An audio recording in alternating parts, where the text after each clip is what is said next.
नमस्कार दोस्तों, मैं दिलीप आप चैनल से आपका इस चैनल में बहुत बहुत स्वागत है। दोस्तों, आप सबका एग्जाम है क्या 14 फरवरी का, उसी के लिए कुछ इंपॉर्टेंट कुछ सिलेक्टेड क्वेश्चन लेकर आगे। दोस्तों, आप इतने क्वेश्चन को जरूर तैयार कर लीजिएगा। दोस्तों, यहाँ से आपको 5 मार्क्स फिक्स हो जाएगा 4 क्वेश्चन के लिए। ठीक है, आपको बोर्ड एग्जाम में 5 क्वेश्चन वाले 4 क्वेश्चन बनाना रहेगा। ठीक है, जिसमें से आपको यहाँ से पूरा का पूरा क्वेश्चन हो जाएगा। ठीक है, क्या क्या क्वेश्चन है देख लेते हैं दोस्तों। इन सब क्वेश्चन को जरूर तैयार कर लीजिएगा। सारा VVI क्वेश्चन है दोस्तों। क्वेश्चन हमारा, हड़प्पा सभ्यता की नगर योजना को उन्नत क्यों माना जाता था, अर्थात श्रेष्ठ क्यों माना जाता था हड़प्पा सभ्यता का नगर योजना को। ठीक है, तो क्या हो जाएगा दोस्तों, उत्तर देख लेते हैं।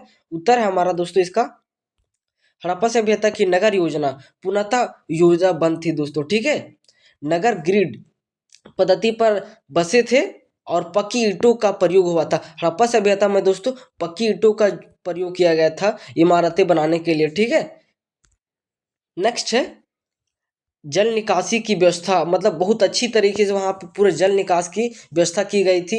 ठीक है, अत्यंत विकसित थी।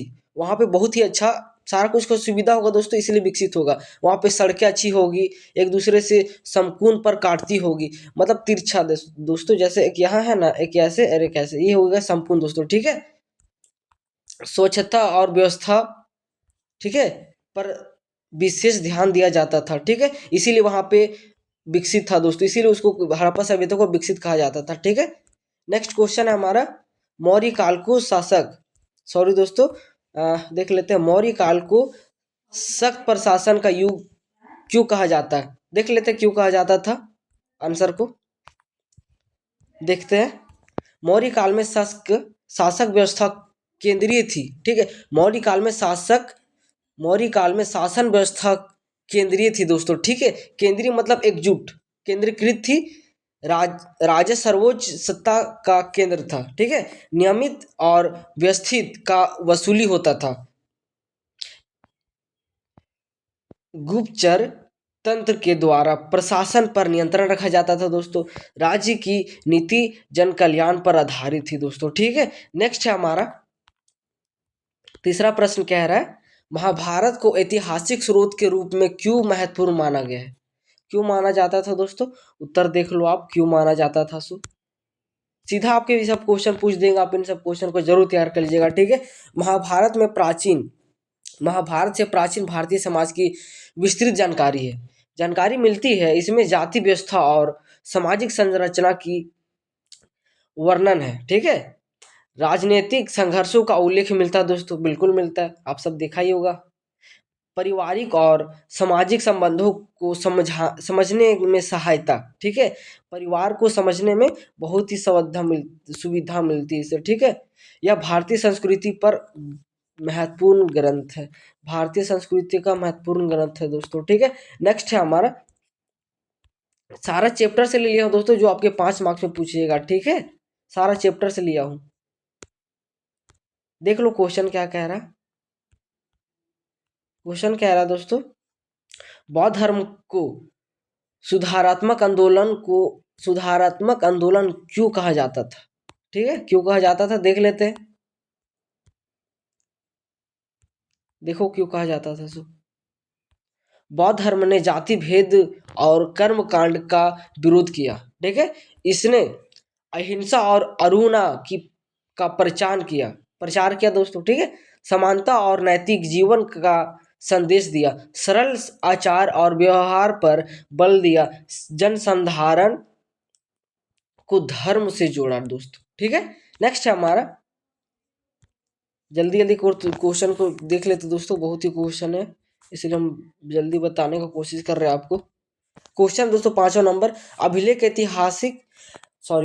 इतिहास लेखन में कैसे सहायक होते आपको बताना है। देख लो उत्तर क्या हो जाएगा, कैसे पहुंचाता है सहायक। अभिलेखों से शासकों और उनके कार्यों की जानकारी मिलती दोस्तों, बिल्कुल। ये घटनाओं की तिथियों का प्रमाण देता है दोस्तों, बिल्कुल देता है। प्रशासनिक व्यवस्था को समझाने में सहायक होते हैं। धार्मिक विश्वासों का ज्ञान मिलता है दोस्तों। सामाजिक और राजनीतिक स्थिति स्पष्ट होती है, बिल्कुल। नेक्स्ट है,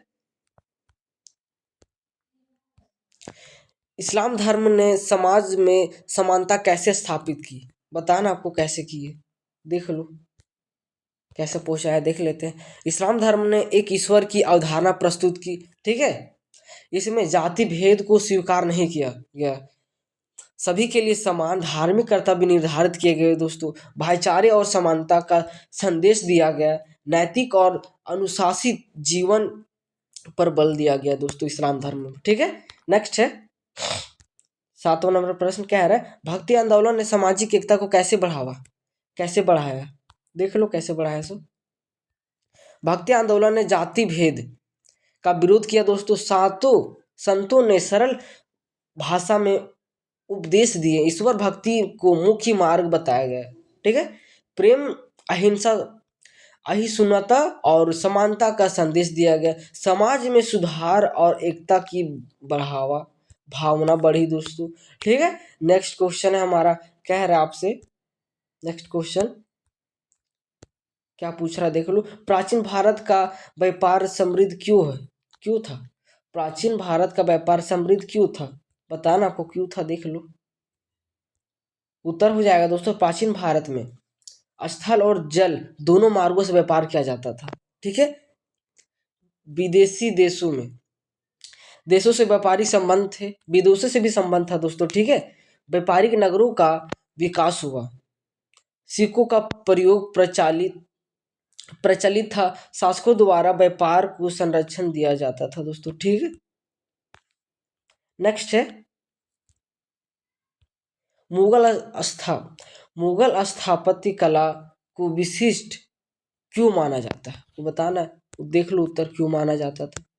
उत्तर हो जाएगा दोस्तों, उत्तर हो जाएगा मुगल स्थापत्य कला में विशाल भवनों का निर्माण हुआ दोस्तों। ठीक है, संगमरमर दोस्तों एक पत्थर होता है। ठीक है, और लाल बबूला पत्थर का प्रयोग किया गया दोस्तों, गुंबद, मेहराब और मीनार इसकी विशेषता है, क्या, गुंबद और मेहराब इसकी विशेषता है। ठीक है, इमारतों पर सुंदर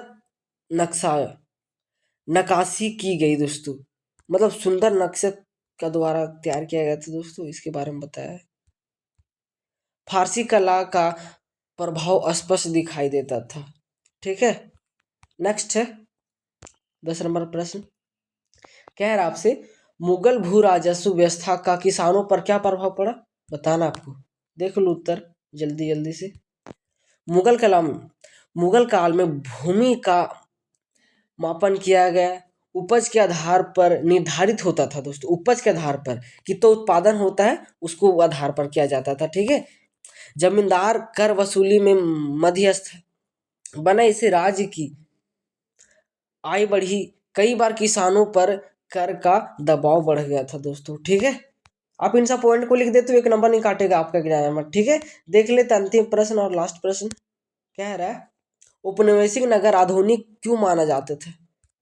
ठीक है, देख लो उत्तर, औपनिवेशिक नगर नियोजन ढांचे पर विकसित किए गए थे दोस्तों। ठीक है, ढांचे मतलब एक प्रकार से पहले तैयार किया गया होगा, कोई नक्शा या कुछ वैसा, उसका पहले कुछ किया गया होगा सांचा जैसा। ठीक है, रेलवे और पक्की सड़कों का विस्तार हुआ, प्रशासनिक सेवा और सरकारी भवन बनाए गए थे दोस्तों, ये व्यापार और उद्योग के केंद्र बने, नई जीवन शैली का विकास हुआ दोस्तों। ठीक है, फिर पार्ट 2 लेके आते हैं, आपको वीडियो को लंबा इसलिए नहीं किया ताकि आपको बोर ना लगे। ठीक है दोस्तों, फिर मिलते हैं नेक्स्ट वीडियो के साथ। जय हिंद, जय भारत।